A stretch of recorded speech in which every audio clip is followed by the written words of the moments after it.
So we're using the leash, we're using electronic collar, and we're using vocal command to communicate all of the different commands or communication that we're giving to the dog. Heel. It's really nice to be able to talk to the dog in different languages, basically nonverbal, verbal, and the e-collar being an extension.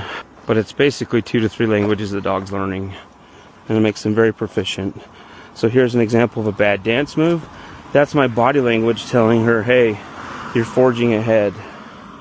Stop, a little bit of leash pressure. Sit. There's a vocal tied with the leash pressure that helps her learn. So Mouse is doing well, and we're just out here working around the distractions. Here, heel, sit. Good.